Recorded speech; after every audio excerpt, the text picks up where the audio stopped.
Welcome to the first of our training sessions for our Saving Nidderdale's Priority Ponds project. We're kicking off with our toad and frog surveys. But first of all, a little bit about Freshwater Habitats Trust. We started life as Pond Action back in the late 1980s, an organisation that subsequently became Pond Conservation, with Jeremy Biggs and Penny Williams at the helm. In 2013, we relaunched the charity as the Freshwater Habitats Trust to spearhead the fight against biodiversity loss in all of Britain's freshwaters. So not just for ponds, but for all small water bodies, including streams, rivers and ditches. The Trust places particular emphasis on creating areas of clean water, something that has now almost vanished from large parts of the landscape, and which is vital for our wildlife. We have joined forces with the Nidderdale Area of Outstanding Natural Beauty to undertake a new project to save priority ponds from being degraded and lost across the area. With thanks to generous funding from Yorkshire Water's Biodiversity Programme, Saving Nidderdale's Priority Ponds builds on the success of Nidderdale AONB's previous project, the Wild Watch, which ran between 2017 and 2019, and which discovered over 1,400 ponds across the AONB, including previously unknown high-quality priority ponds. So the Nidderdale Area of Outstanding Natural Beauty is an area of 233 square miles, located on the eastern flanks of the Yorkshire Pennines, stretching from the high moorland of Great Whernside south and east towards the edge of the Vale of York. AONBs are designated in recognition of their nationally important landscapes and to ensure that their character and qualities are protected for all to enjoy. AONBs have the same level of protection as national parks. So, as part of our project, we'd like volunteers to carry out amphibian surveys, with the emphasis being on looking for common toads and frogs, as well as their spawn. I'll start off by telling you a bit more about one of our target species, the common toad. Despite its name, the common toad is no longer as common as it once was, and toads are now considered at-risk species and are protected by law from sale and trade, and now classified as priority species for conservation. Toad numbers have reduced significantly over the last decades, and although the reasons are not clear, road mortality, climate change and habitat loss could all be contributory factors. Toads can be found in a wide range of habitats, particularly open woodland, hedgerows, grassland and gardens. Toads are more tolerant of dry conditions than frogs or newts and can be found in far from water outside their breeding seasons, especially on heathland, moorland and on sea cliffs. They prefer to breed in lakes or gravel pits, but will also use park or large garden ponds and occasionally canals or slow-flowing rivers. Because common toads are less prone to fish predation than the common frogs, populations can exist in waters inhabited by fish. So common toads habitate on land, often in old rodent burrows, which can be found some distance from the water. The springtime migration to their breeding ponds, often the ponds in which they were born, usually takes place after dark on damp evenings in March onwards. This often results in many toads being killed by cars in areas where a road crosses the migration route. They congregate in their breeding ponds in large numbers, with males often forming mating balls as they compete for females. Spawning takes place at night, and jet black tadpoles usually emerge from the eggs within 2 weeks. Moving on to our most familiar and widespread amphibian, the common frog. The common frog population in the wider countryside declined dramatically during the latter half of the 20th century, mainly due to agricultural intensification and the loss of farmland ponds. Garden ponds have been somewhat of a saviour for the species, and populations thrive in suburban and semi-rural residential areas, where the species' power of dispersal have helped to ensure their survival, with newly constructed ponds often being quickly colonised. Common frogs can be found in a large range of damp habitats, including woodland, damp grassland, hedgerows, moorland, parks, gardens and uplands up to 1,000 metres. While they typically breed in small, shallow ponds and the margins of larger lakes, common frogs also often use ditches, puddles or slow-flowing water. They are opportunistic breeders, and unlike the toads, they are not faithful to their birthplace. Common frogs tend to hibernate in damp conditions, either close to water or submerged in the mud at the bottom of a pond, absorbing sufficient oxygen through their skin to survive. They breed as soon as they emerge from hibernation, typically in late February or early March. Common frogs are often described as explosive breeders, as they create quite a commotion in their breeding ponds for a week or two, with many croaking males visible at the surface. However, as spawning is over, the adult frogs quickly disperse. Spawn is laid in the shallowest, sunniest parts of a pond, and tadpoles emerge from it within 2 weeks. We'll now have a look at identifying toads, frogs and their spawn. So let's have a look at frog spawn, which tends to appear in the pond first. I'm sure that you are familiar with frog spawn, but to recap, frogs lay round spawn clumps of up to 2,000 eggs, each black with lighter patch underneath enclosed in a sphere of jelly. When many frogs spawn together, the individual clumps can form a single conjoined mat. As each individual frog will lay one clump, it's possible to estimate how many frogs are breeding in the pond. So looking at this photo, it looks like there are 3 clumps, so 3 female breeding frogs have been present in this particular pond. Here is an example, obviously made a bit easier to count with the rings around them. Takes a bit more time, but it is possible to determine the number of individual clumps. If you are able, it can actually be worth taking a photo like this and counting them up at home. Please be aware though that when they are first laid, they are quite tight and then spread out with age, so it can be quite tricky to count them. Don't worry though, on the recording form we ask that you count the clumps in batches. So for example 2 to 5, 6 to 10, 11 to 20 and so on, right up to 2001 plus. So we just want an idea really of how many clumps of spawn there is in the pond. So for this example we can see 15 clumps, so this can be recorded as between 11 and 20. More about the survey forms later on. So frog spawn, again this photo shows us the spawn as it is starting to develop, and as you can see the tadpole starting to develop and the remains of the jelly.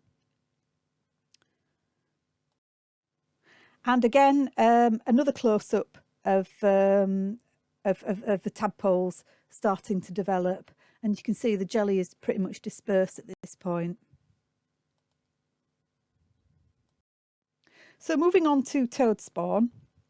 Toads lay spawn in strings, which is often wound around aquatic vegetation and have a double alternate rows of black eggs. Each string on average contains 1,500 eggs. But don't worry, for the toad spawn, we are only asking you to record a presence absence, as it's pretty impossible to count the number of toads breeding from these. And here we have a nice close-up of some toad spawn. And this is another image showing frog and toad spawn laid together. So you can see quite often frogs and toads do coexist, with frogs laying first and toads laying later on. So looking at toad and frog tadpoles, although during their early stages, common frog and common toad tadpoles look very similar, once they start to grow, they become fairly different in coloration. Frog tadpoles develop bronze spots, whereas toad tadpoles remain very dark, almost black, right through the tadpole stage. Common frog tadpoles are usually larger than toad tadpoles, but there is a great deal of variation in growth rates between individuals, so body size is not as reliable at distinguishing the species unless you have them both together. So toad tadpoles, the behaviour of common frog and toad tadpoles is actually quite different. So common frog tadpoles tend to stay hidden amongst the vegetation and detritus. Common toad tadpoles are distasteful to many predators and hence swim around more in open water, sometimes in great numbers, forming shoals. Large numbers of black tadpoles swimming in shoals are likely to become common toad. And tadpoles usually spend between 15 and 25 weeks in the water. This is another example of toad tadpole shoaling. You can see on this the pond, at the back of the pond, a dark mass along the far shore. On closer investigation, it reveals that there is a mass of thousands of toad tadpoles, so there is no mistaking here. This is a significant toad breeding pool. So moving on to the adults, the common toad is quite a familiar animal, so there is very little chance of confusing with anything else. The only real challenge is in distinguishing common toad tadpoles from those of common frogs when they are newly hatched, which we've already seen. But to recap, if you are unsure, toads have rough, warty skins, so are readily identifiable from common frogs. When moving, they also tend to walk rather than hop like frogs. They also have wonderful bronze eyes with elliptical pupils, as we can see here. So the common frog is also a very familiar animal, but unlike toads, they have a smoother skin and are relatively athletic, leaping rather than walking like toads. This species shows a range of natural colour variations and markings. Unlike toads, frogs' eyes have much rounder pupils, as you can see here. As I've mentioned, amphibians can show considerable variation in coloration, and common frogs can be particularly variable. In a single population, there can be a great variation in coloration and markings. Amphibians can also change coloration to some extent according to the background illumination and brightness. So funny coloured frogs, especially from garden ponds, inevitably turn out to be just common frogs. The common frog is a familiar animal, and the only likely identification problems stem from unusually coloured marked individuals, as we've seen. There are some non-native frogs established in England. However, these non-natives breed in late spring, early summer, and call very loudly. Any frogs breeding early in the spring are almost certainly common frogs. So comparing the two together, we can see the warty, chunky toad at the top compared with the smooth-skinned, athletic frog at the bottom. But sometimes toads and frogs can get confused themselves. Here we have a common toad attempting to have a special cuddle with a common frog. The photo does, however, highlight the difference in eye coloration. The toad on top has a wonderful, full, golden eye with a very elliptical pupil, whereas the frog below has a very round pupil and looks somewhat startled, which is not surprising under the circumstances. So, as part of our project, we'd like volunteers to carry out amphibian surveys, with the emphasis being on looking for common toads and frogs, as well as their spawn. As I mentioned earlier, the common toad is now classed as a priority species, so we are keen to map their distribution in the Nidderdale area. So for our survey, we have mapped ponds which have previous records of toads. We are therefore asking our volunteers to head out to look for toads at these ponds. On signing up to carry out the survey, we'll issue a pond or cluster of ponds for you to go out and survey. We will send you a site pack and details of the pond, including a map, grid reference of the ponds and landowner details. So let's look at what we are actually asking our volunteers to do. The best time to survey is from March to May, and it's always worth making several visits to ponds throughout this time. There is a pond that I monitor every year for amphibians, and the frogs turn up first, followed by the toads. I visited the pond in the second weekend in March and found lots of frog activity and large clumps of frog spawn, but just a handful of toads milling around in the water. A week later, I have revisited and found that the frogs have largely gone, but still lots of spawn, and the pond was full of literally dozens of toads and lots of toad string. So basically, we are asking you to, during the day, to walk around the edge of the pond searching for signs of amphibians, record any sightings of any amphibian at your pond, and count the number of frog spawn clumps and the presence of toad spawn. If you were to take the survey slightly after the main spawning period, you can also look out for tadpoles and newt larvae. When you're out surveying for toads and frogs, do take care on the approach to the pond. It's actually quite amazing what you can see if you approach quietly. Or you can look under Reproduction, which is how these toads were found. Although we are asking you to search for signs of toads and frogs, you can also record any amphibians you see while undertaking any of these surveys, so do keep your eyes peeled. And sometimes you might get a helping hand, but not always that helpful. Along this track, next to a reservoir breeding site, there were multiple toads, but no frogs.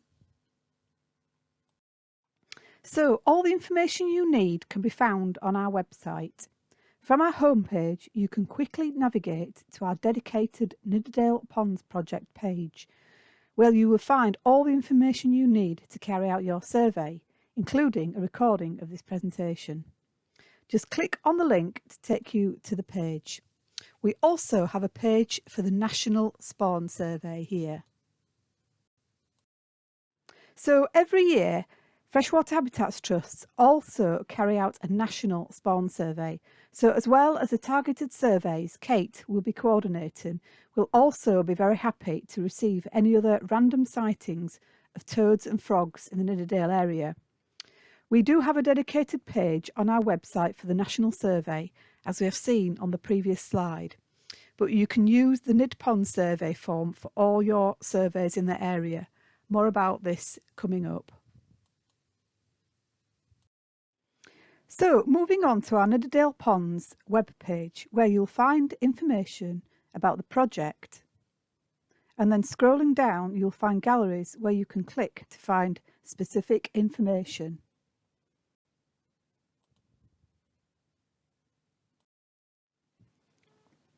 So in the project resources gallery, you can download the survey forms as well as a handy amphibian guide from Amphibian and Reptile Groups UK and a recording of this presentation. You'll also find the data portal where you can upload your amphibian records. Next to this, we have a data portal for uploading clean water records. I'll fill you in with this later in the presentation. So moving on to the survey form, this can be downloaded from this webpage and can help you complete your survey. It's important to record all the information required, so your name, including anyone else who took part, email address and date of survey. And two of the most important bits of information is the group name, which is Nidponds, and a grid reference. And more about this on the next slide. So when you're ready to upload your data recorded on your survey form, you can click on the Spawn Survey Data Portal. At the top of the form, you can add your name and anyone else helping you, your email address and the date of the survey. Again, it's important to make sure that you include Nidponds as your recording group. As we are running the national survey at the same time, this will help us identify your results for the Nidderdale area when it comes to download the data at the end of the survey period. Moving down, the next important bits of info we need is a grid reference of the pond so that we can accurately locate it. If Kate has allocated a specific pond or pond cluster, then this information will be on the site pack. If you're recording another sighting, then it's important to generate a grid reference for the new pond. We have a handy guide on how to find a grid reference in the project resources. And we also have a quick web link here too at the bottom of the slide. Below this, there is space to record how many amphibians and spawn you have actually seen. And if you haven't seen any, please do submit a record, as null results are just as important to us. And also remember that you need to upload separate forms for each individual pond you survey. Please do share your photos with us as well on social media and hashtag Nidponds. If you're not on social media, you can also email Kate any photos taken of sites and amphibians seen. And finally, we have guidance on both health and safety and biosecurity on our website. Please do familiarise yourself with these documents before venturing out in order to protect yourself and the pond. When you first visit a pond, do take care. Identify hazards on your route to and from the pond and associated with the pond itself. And don't carry out a survey if you feel unsafe to do so. Ideally, we would like you to go out in pairs as well for this. On a slightly different note, there have been reports of non-native aquatic plant Crassula hemsii, or New Zealand pygmyweed, in the Nidderdale area. So this is something we'd like you to keep an eye out for when you're out and about doing your pond surveys. It's spreading across the country since the 1970s. This yellow and green stemmed nasty can actually regrow from the tiniest fragments and lives in a variety of habitats, from 3-metre deep waterways to damp ground out of water. It is practically impossible to eradicate, and some suggest that the best way to control it is to actually fill a pond in and dig a new one elsewhere. More information on this plant and other non-natives can be found on the Nidderdale Ponds project page. And finally, one final biosecurity issue just to make you aware. The number of recorded cases of the highly pathogenic strains of avian influenza in wild birds is on the rise in the UK. This is now the largest known UK outbreak of the disease, with 33 known sites of infection so far. Avian influenza is primarily a disease of birds, and the risk to humans is actually quite low. But if you find any dead wildfowl, so swans, geese, ducks, or other dead wild birds such as gulls or birds of prey, you should report them to the DEFRA helpline. And please do not pick up any dead birds or visibly sick birds that you find. So moving on, as you know, the main focus of this survey is to record signs of the priority species, our fine common toad. We've looked at the differences between frogs and toads and their spawn, and talked about the project resources and how to upload your data. So let's now look at other amphibians you may come across in your pond. So newts. There are 3 species of native newts in the UK. the Great Crested Newt, which is at the top, your Palmate Newt, our smallest, in the middle here, and the Smooth Newt, which is seen at the bottom. When starting to identify adult newts, it's easiest to focus on males during the breeding season, when the development of courtship features make them readily distinguishable. This is a male smooth newt. The male in the breeding season sports a dorsal crest which runs from head to tip with no break. They grow up to 10 centimetres and the belly has an orange central band with black spots. They also have quite smooth skin, and which is often soft and velvety looking during the terrestrial phase. The Great Crested Newt is the largest of our native newts, can grow up 16 centimetres in length.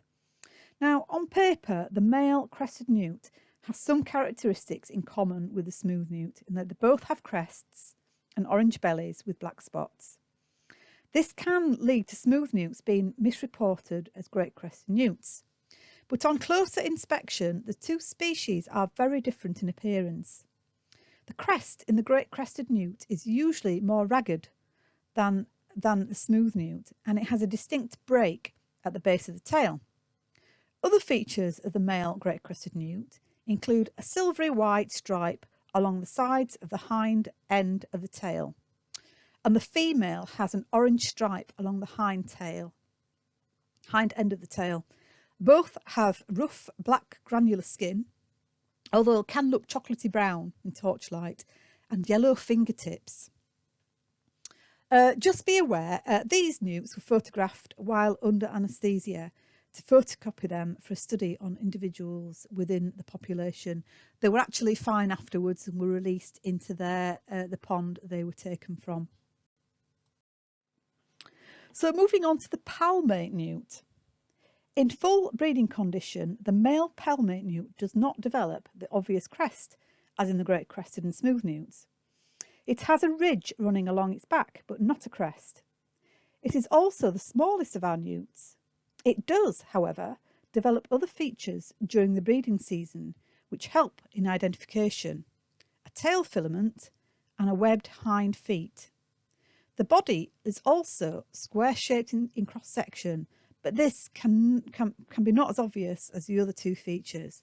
And finally, it also has a panel of orange-pink down the side of the tail, topped and bottomed by a row of black spots. The tail filament gives the appearance that the tip of the tail has been cut off and replaced by a fine thread, and the hind feet are webbed, with the webbing sort of a sooty black.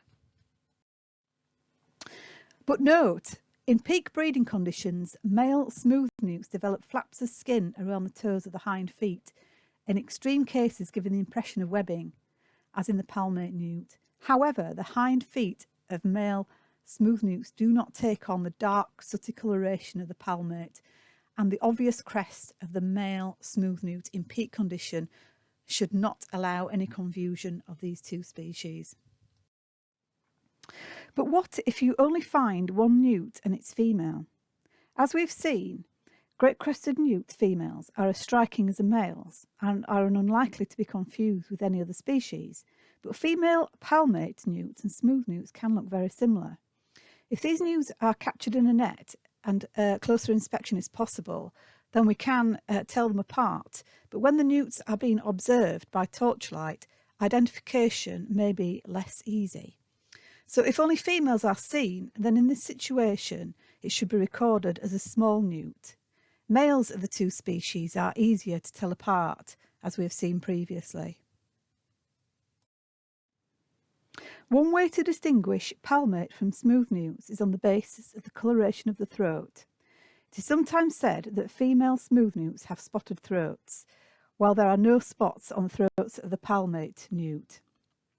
This holds true in many cases, but some female smooth newts also lack spots on the throat, as you can see in this central photograph.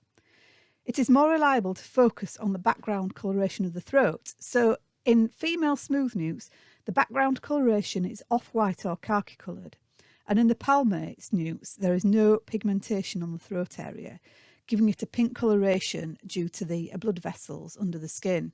So one way to remember this is smooth newts have spotty or straw-coloured throats, and palmates have pink throats. So looking at newts in the water, and this is by torchlight. So which species are these? Well, these are smooth newts. So you can see the male smooth newts, the crest running directly across the back with no break. And these are the smaller newts. They're the palmates, and you can see the male on the left-hand side with his black feet, and the female on the right. And you can see it is quite gravid, so it's likely to be egg-laying very shortly. So palmate newt. And here we have a rather magnificent male great-crested newt. So you can see here the flash on the back of the tail. You can see the crest with a break at the base of the tail there, and the yellow fingertips. And this is the female great-crested newt. Again, you can see the very obvious yellow fingertips and the yellow on the back of the tail. So moving on to newt reproduction. So newts spend most of their lives in terrestrial habitats and returning to the ponds to breed in the spring. They tend to do their courting at night, which is why they can be seen swimming around more readily after dark. The female deposit their eggs singularly, usually wrapped within folded leaves. Here, a female palmate newt at the top is holding a leaf of some water starwort to place it around the egg that she has recently laid. She will remain in this position for several minutes, presumably waiting for the adhesive around the egg to set, holding the leaf in place around it. This egg wrapping behaviour probably serves to protect the eggs from predation and UV, but not all eggs are wrapped. Sometimes, especially when vegetation is scarce, eggs will be stuck to any available surface, so twigs and pebbles, etc. If newts are active in a pond, you will see signs of egg-laying activity by the presence of these folded leaves. And the smaller newts often favour float grass. If you look very closely, you can see the leaves folded over. Great-crested newts are usually more apparent than the eggs. The eggs of great-crested newts are usually more apparent than the eggs of the smaller newt species. And they tend to be wrapped in larger leaves and hence readily visible. So searching for eggs is an excellent method of detecting the presence of great-crested newts. When a folded leaf is found, the egg can be unfolded to allow inspection and identification of the egg inside. Great-crested newt eggs are larger than those of smooth and palmate. They tend to be paler in colour, appearing white, sometimes with a hint of green. And smooth and palmate newt eggs are pretty much indistinguishable to the naked eye. And they are beige, tend to be beige or grey. As I said, newts lay eggs on a variety of plants, but they do tend to have some preferences. So great-cresteds tend to select larger leaved plants, which make them easier to detect than those of the two other species. In fact, it sometimes can be difficult to find the eggs of the smaller newts. Plants favoured by GCN include floatgrass, gypsywort, water forget-me-not and watermint. However, other species can be used if these are not present. If no aquatic plants are present, other material may be used, such as plastic rubbish or terrestrial plants dipped in the water. So the bottom photograph here shows some eggs laid on hawthorn leaves that have been dipped in the pond. As we have seen, in a good newt pond, it is often possible to see very obvious signs of newt breeding activity. Here you can see multiple eggs laid on one small piece of vegetation, water forget-me-not. However, as great-crested newts are a protected species, it is illegal to disturb them, so please avoid opening any folded leaves unless you hold a Great Crested Newt licence. Once open, they tend not to stick back together. Although we are not specifically searching for Great Crested Newts as part of this project, we would, however, still be interested to know of any ponds where they may be present. In this case, please take photographs such as this one and send over to Kate, who has a Great Crested Newt licence and can follow up with a visit to check. So moving on to the newt larvae. This is newly hatched Great Crested Newt larvae. Now, during the early development stages, newt larvae can be difficult to tell apart.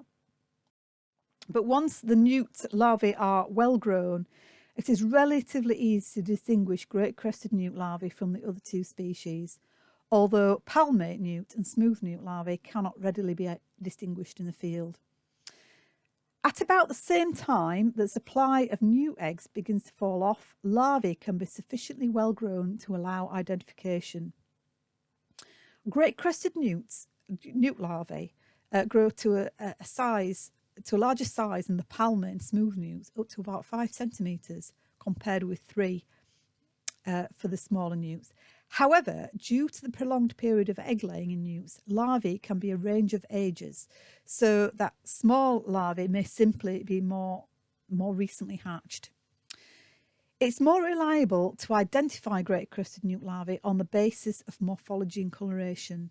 So Great Crested Newt larvae have very long toes, large gills arching over the head, and a broad and spotty tail fin with a filament at the tip. They also have very quite black ringed irises, a bit like bad goth makeup. They do tend to float out in the open water more, preying on water fleas to eat. And this behaviour, of course, makes them incredibly vulnerable, which is why they cannot coexist with fish. Whereas the smaller newt larvae tend to keep around the edges of the pond, so can actually coexist with fish more actively. As I mentioned previously, for this survey, we are not asking you to look specifically for newts, but just to record any that you may see. So newts are most active at night, so there is a good chance that you may not come across any during your daytime search, but smooth newts can often be seen swimming around the pond in daylight hours, GCN less often. Please be aware that Great Crested Newts are a protected species, so you do need a licence from Natural England to actively search for them. During your daytime search, you are most likely to come across signs of egg laying. So if you see these, then please do take photos and send across to Kate. As she has a Great Crested Newt licence, she would be able to be in a position to check the pond out for Great Crested Newts. We'd like to thank Amphibian and Reptile Conservation, Surrey Amphibian and Reptile Group, the New Forest Ecological Consultants Fred Home and Phil King for the use of their resources and photographs used in this presentation.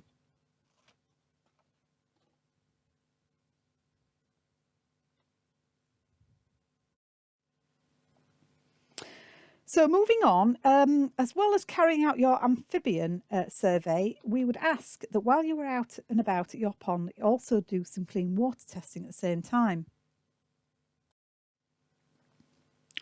Nutrient pollution is invisible, so often doesn't seem real to people. The quick kits that we use to test for phosphate and nitrate in water bodies makes it possible for people to easily see pollution for the first time, and gives us the opportunity to get data from sites which would not otherwise be monitored. We'll be carrying out more intensive water quality testing in the Nidderdale area later in the spring. And if you'd like more involvement with this project and find out more about water quality testing and why it's important, then contact Kate for more details.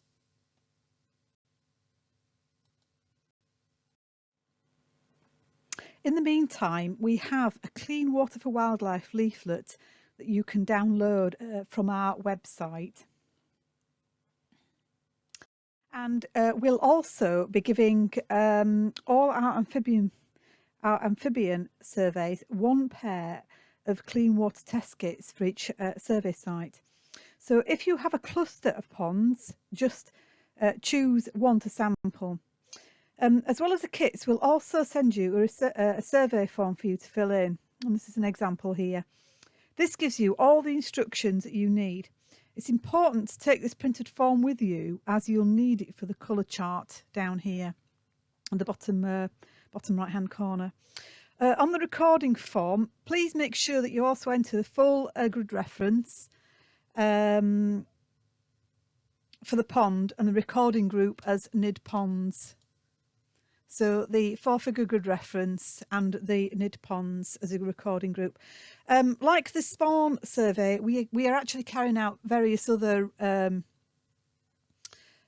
survey projects on different sites across the country. So if you fill in the group name, that will ensure that when we come to download the data at the end of the project, we can easily find the Nidderdale ponds data. So once you've taken your sample, following the instructions on your survey form, you can pick a range of categories for both nitrate and phosphate by checking the colour of the tube against the colour chart. You do this once your allotted time is up. So 3 minutes for nitrate at the top there and 5 minutes for phosphate. The colour in the tubes will continue to develop as time goes on, so it's important to keep to these times. So if you find your tubes in your bag at a later date and they've gone purple, don't worry, that's just a natural sort of process for that. So classifying sites, there is a handy classification guide so you can see how polluted your water is. So if your results fall into the blue section, this indicates there is no evidence of nitrate or phosphate pollution in your sample. The middle section, the green section in the middle, indicates that there is some nitrate and phosphate pollution. And the two categories on the right hand side, the brown and the burgundy, show either high or very high levels of pollution in your sample. So it's quite easy to sort of work out where what category your pond sample falls into.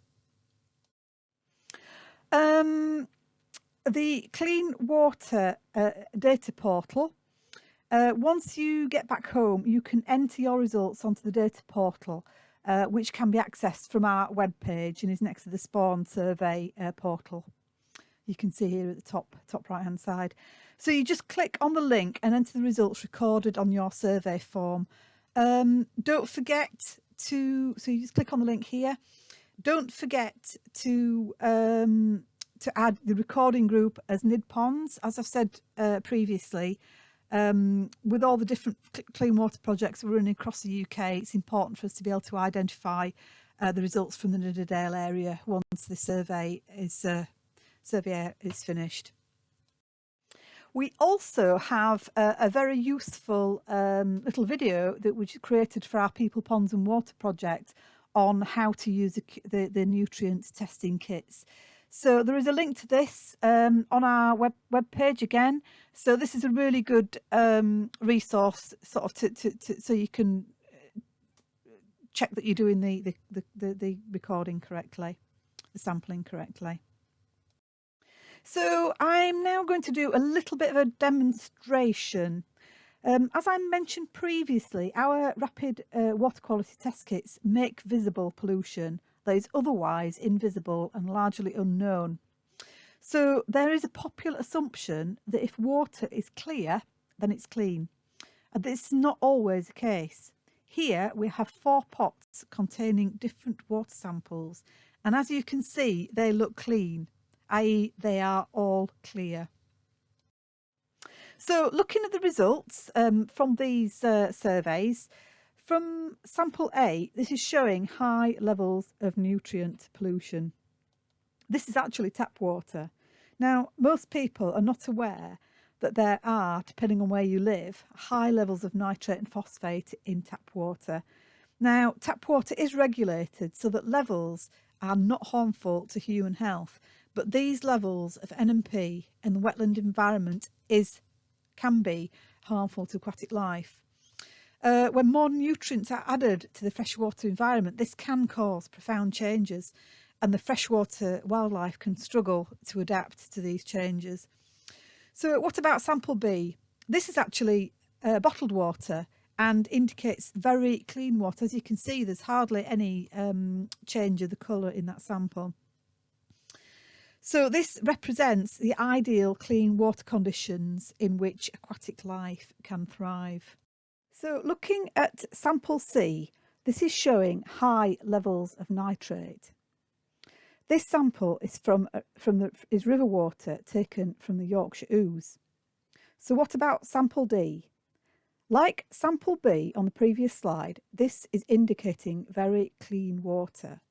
This is actually rainwater from a water butt. So you can see from these examples that looks can be deceiving. And finally, do get in touch with us. You see, Kate is the Priority Ponds Project Officer, so she's the first port of call for any inquiries. So there's her email there, and her social media tag for Twitter. And myself, I'm the Regional Technical Officer, so any other queries, you can contact me as well. And as I've said previously, we have our dedicated web page for the project with all the information you need to do the survey. So between the web page and Kate, we should be able to sort you out with any surveys we do. So thank you for listening. I hope you found that enjoyable and informative.